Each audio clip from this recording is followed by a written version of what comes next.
नमस्कार, मैं हूं महेश बहुगुणा और मेरे सहयोगी एवं देवभूमि उत्तराखंड के ब्यूरो चीफ पृथ्वीदत्त नैथानी अपने एपिसोड पूछती है मां गंगा यमुना की अविरल धारा में प्रतिदिन एक शख्सियत से मुलाकात कराने वाले हैं और ले चलता हूं आज नैथानी साहब, आपका बहुत बहुत स्वागत है। आज आप इस एपिसोड में क्या कहने वाले हैं और किन को आज आप परिचय करवाने वाले हैं? जी नमस्कार।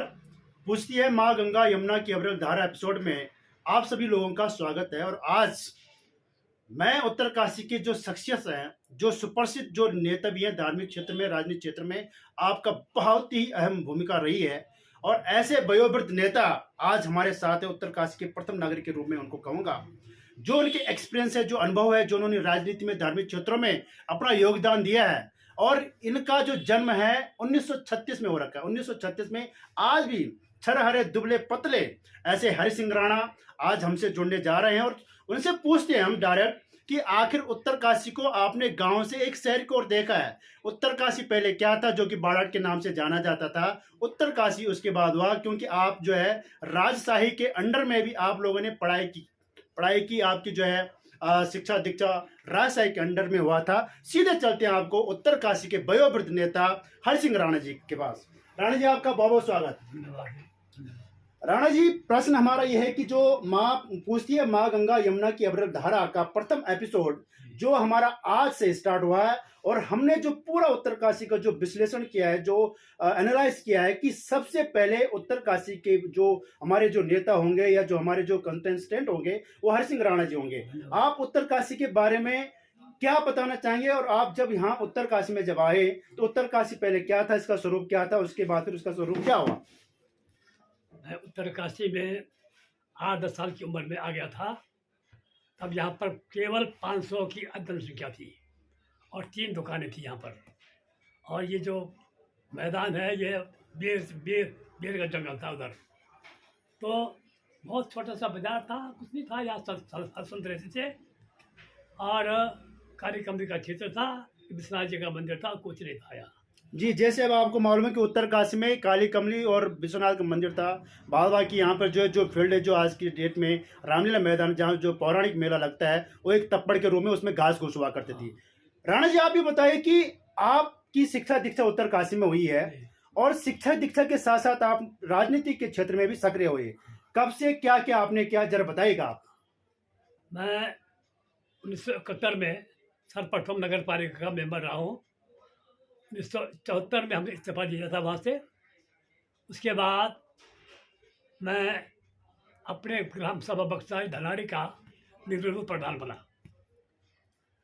बनने के बाद साथ साथ मैंने फिर ब्लॉक प्रमुख डोंडा का चुनाव लड़ा। उसमें मैं 4 वोट से हार गया था वैसे में। उसके बाद डोंडा क्षेत्र समिति से मैं कोऑप्शन के अंदर, कोऑप्शन होता था उन दिनों, मैं 5 साल के लिए जिला परिषद हो रहा था। उस वक्त जिला पंचायत था, जिला परिषद था उन वक्त। तो 5 साल के लिए वहाँ से चुनाव करके आया। राणा जी, जैसे आप बता रहे कि 71 में आपने जो है उत्तरकाशी में एज ए मेंबर यहाँ पर जो है चुनाव लड़ा है। 1960 में टेहरी से उत्तरकाशी अलग हुआ, तो क्या जब ये उत्तरकाशी अलग बना तो उस समय उत्तरकाशी बना था कि उस समय इसको बाड़ाट के नाम से ही जाना जाता था? हाँ, बिल्कुल, बाड़ाट के नाम से जाना जाता था। उत्तरकाशी तो पौराणिक पुराणों में तो हमारा उत्तरकाशी है, सौम्य काशी के रूप में जानते हैं इनको। बाड़ाट तो गाँव था ये। इसके बाद ये जब नगर पालिका क्षेत्र का दिया था, उत्तरकाशी का नाम बना। तो 1962 में जब चाइना अटैक हुआ था तो उन दिनों में गंगनानी में था, यात्रा सीजन में हमारी दुकान थी वहाँ पर। तो हमने चांदबारी सीखी, वहाँ ट्रेनिंग दी जाती थी वहाँ से सिविल डिफेंस के द्वारा, एरिया ऑर्गेनाइजर के द्वारा। गाँव में हुई ट्रेनिंग। तो अब मैं उस वक्त तो गंगनानी में था और मैंने चांदबारी सीखी। 24-25 साल के लड़के थे उस वक्त तो। हाँ, तो ये है।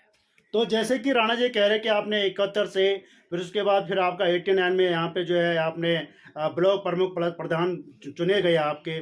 फिर उसके बाद फिर आप जो है आपने 96 में एमएलसी, उस समय उत्तर प्रदेश में बहुत बड़ी बात है, मेंबर ऑफ लेजिस्लेटिव काउंसिल, जो कि भारतवर्ष के 6 राज्यों में है, एमएलसी और एमएलए का चुनाव लड़ा जाता है, क्योंकि उत्तर प्रदेश वैसे भी अभी उत्तराखंड अलग होने के बावजूद भी भारतवर्ष का पॉपुलेशन के हिसाब से बहुत बड़ा राज्य है। तो उस समय भी उत्तराखंड इसमें था।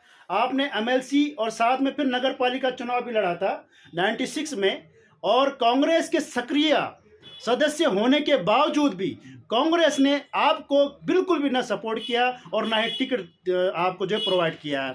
और एमएलसी का चुनाव भी आपने इंडिपेंडेंट लड़ा, और उसके बाद फिर जो ब्लॉक प्रमुख का चुनाव वो भी आपने इंडिपेंडेंट लड़ा। 2002 का जब उत्तराखंड का प्रथम आम चुनाव हुआ 2002 में, उस समय जो है तत्कालीन मुख्यमंत्री नारायण दत्त तिवारी भी जो है यहाँ पर जो है जीत के आए। प्रथम निर्वाचित मुख्यमंत्री है नारायण दत्त तिवारी, उससे पहले जो भगत सिंह कोश्यारी और उससे पहले जो है स्वामी जी थे।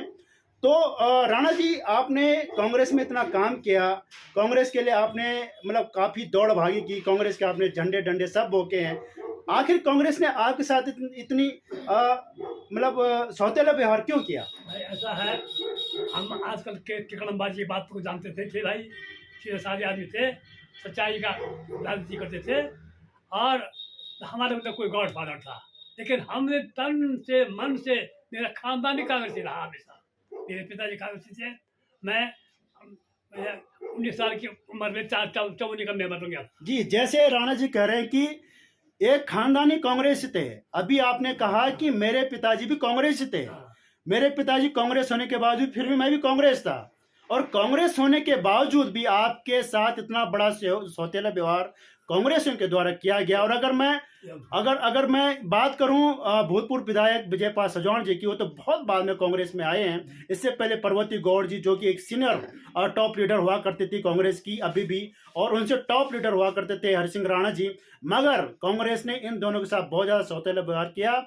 या फिर यही कहेंगे कि कहीं ना कहीं पार्टी में लेना देना, पैसा बहुत बड़ी बात होती है, शायद इसकी वजह से आप पीछे रह गए। जी राणा जी, फिर जब आपने 2002 में एमएलए का चुनाव लड़ा है गंगोत्री विधानसभा से, उस समय कितने आपके अपोजिट में थे और आपको टोटल कितने वोट मिली, जनता का आपको कितना बड़ा आशीर्वाद मिला उस समय? ऐसा है, कांग्रेस कैंडिडेट जो था उसको मिला था 7600 वोट, 7600 वोट, 7100 वोट को समथिंग कमलाराम जी नोटियाल को कम्युनिस्ट पार्टी के मेंबर थे, और 6300 करीबन के वोट, 4300 वोट बुद्ध सिंह पवार को मिले, जो भारतीय जनता पार्टी कैंडिडेट। अकेला मैं एक इंडिपेंडेंट कैंडिडेट था, 6005 वोट मेरे को मिला, 6005 वोट मेरे को मिला। जी, जैसे कह रहे हैं कि 6005 इंडिपेंडेंट कैंडिडेट, निर्दलीय कैंडिडेट को 6005 वोट 2002 में आपको मिला, बहुत बड़ी बात है। राणा जी, ये तो आपकी राजनीतिक क्षेत्र में हुआ। अब मैं कहना चाहूँगा कि सामाजिक और धार्मिक क्षेत्र में, धार्मिक क्षेत्र की अगर मैं बात करूं तो यहाँ पे उत्तर भारतवर्ष के जितने भी संत महापुरुष है, आपके कहने पे, आपके द्वारा जब आपने ये सोचा कि यार ये तो ठीक है राजनीतिक क्षेत्र, मगर धार्मिक क्षेत्र की ओर भी हम जो है कदम बढ़ाएं, मगर यहाँ पर जो है अच्छे अच्छे संतों के आपने उत्तरकाशी के लोगों को भव्य और दिव्य दर्शन करवाए, अष्टादश महापुराण करवाते हैं आप, कृष्ण लीला करवाते हैं आप, श्रीमद् भागवत गीता करवाते हैं, रामचरितमानस, राम कथा करवाते हैं। तो ये प्रेरणा आपको कहाँ से मिली? एक बार, क्योंकि मैं तो जन्मजात कांग्रेस गाँव में जन्म खाने हुआ मेरा, और मैं उत्तरकाशी में मेरा निवास जा रहा था, और विश्वनाथ जी के मंदिर में एक दिन चर्चा हो रही थी। हेमचंद जी से मैंने कहा, मित्र थे वो, कि भाई ऐसा है शिव पुराण नहीं हो उत्तरकाशी में, क्या बात है, मैंने देखा नहीं आज तक। देखा राणा जी, एक दिन आपकी इच्छा पूर्ति हो जाएगी। तो मैं दीवान एक राणा जी का ये राजनीतिक क्षेत्र, यहाँ पर अगर मैं बात करूं धार्मिक क्षेत्र और सामाजिक क्षेत्र की, यहाँ पे भी उन्होंने जो भारतवर्ष के कई संतों के दर्शन उत्तरकाशी को के लोगों को करवाया। और जैसे कि अष्टादश महापुराण में प्रत्येक गांव से देव डोलियां और जो ढोल जो वहाँ के सुप्रसिद्ध है, वो भी उनके दर्शन यहाँ पर हमें जो है करने को मिलते हैं। तो ये प्रेरणा आपको राणा जी कहाँ से मिली?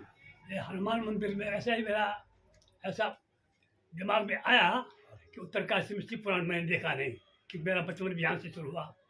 तो हमारे मित्र निरंजन जी थे, उन्होंने कहा राणा जी आप एक दिन आप हम जरूर शिव पुराण का सपना पूरा होगा। तो इसके बाद हमने शिव पुराण की एक मीटिंग बुलाई। तब एक मित्र ने सुझाव दिया था कि राणा जी आप मीटिंग बुलाओ। हमने मीटिंग बुलाई हनुमान मंदिर में, करीब 100 लोग थे, और सबने मेरे को अध्यक्ष बना दिया ये कब की बात होगी? 1990 में। 1989 में। जी जी जी की बात है, पहला प्रथम। जी जी फिर जब शिव पुराण की बात आई तो उसमें जयदेव सिंह कुरियादी थे, जी। स्वर्गीय जयदेव कुरियादी थे, के बाद तो अभी आपने देखा है कि हरसिंह राणा जी जो हमारे वयोवृद्ध नेता हैं, बहुत ही एनर्जेटिक, और जैसे मैंने आपको बताया कि बहुत छरहरे और बहुत अभी जो है अपनी जो मॉर्निंग वॉक बहुत बढ़िया ढंग से करते हैं। तो प्रश्न मेरा अभी ये उठता है कि जिस प्रकार से राणा जी ने पूरा यहाँ पर राजनीतिक क्षेत्र, धार्मिक क्षेत्र और सामाजिक क्षेत्र में आपने पूरा बढ़ चढ़कर योगदान दिया है, पूरी बात हमें यहाँ पर बताई है। अब प्रश्न ये उठता है कि जिस प्रकार से नगर पालिका ने यहाँ पर जो घास लगा रखी माघ मेले में, और घास पूरी मिट्टी में मिल चुकी है, कोई पता नहीं चल पा रहा वहां पे कि घास थी कि नहीं थी। इसके बारे में आप राणा जी क्या कहना चाहेंगे? बहुत बड़ा दुर्भाग्य है कि वहाँ पर करीब सुना कि 25-30 लाख रुपया का उसमें खर्चा हुआ। आज जब मेरा हुआ, मेरे के कारण जो है सारा वो खत्म हो गया। तो अब ये तो प्रशासन और नगर पालिका जाने भाई, इसके में हम क्या। और ये कूड़े के बारे में क्या कहना चाहिए? क्योंकि तामाखाने में इतना बड़ा डंप लगा वहां पर कूड़े का, तो मुझे लग रहा है कि अगर उस कूड़े के नीचे से अगर सुरंग बनाई जाए तो कूड़े की एक सुरंग बन जाती है, मगर यहाँ पर शासन हो, प्रशासन हो, पूरी कुंभकर्ण निद्रा में सो रखे हैं। और वही एक उत्तरकाशी का प्रवेश द्वार है।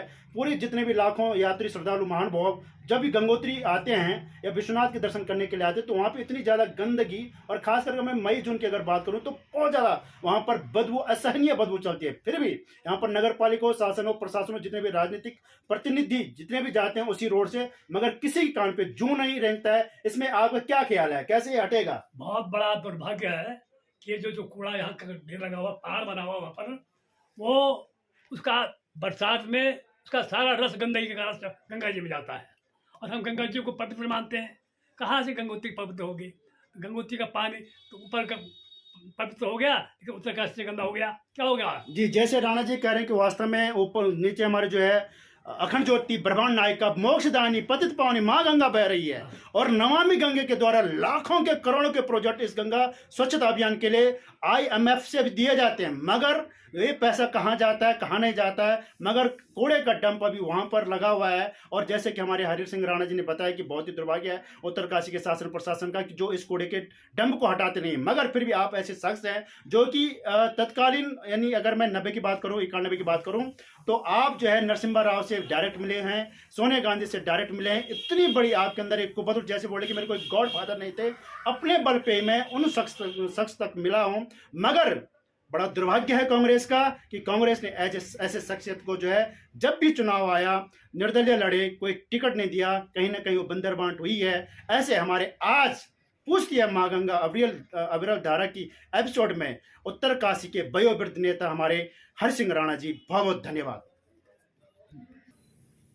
और जैसे कि जितने भी क्वेश्चन हमारे द्वारा मतलब पूछती है माँ गंगा यमुना की अविरल धारा के फर्स्ट एपिसोड में, जिस प्रकार से हमने जो क्वेश्चन राणा जी से पूछे, बहुत ही बेपाकी ढंग से आपने जो है उन प्रश्नों का उत्तर दिया है, इसलिए राणा जी का बहुत बहुत धन्यवाद, तहे दिल से धन्यवाद। और मैं पृथ्वी तक नैथानी, देवभूमि उत्तराखंड उत्तरकाशी से, जय हिंद, जय भारत, जय उत्तराखंड।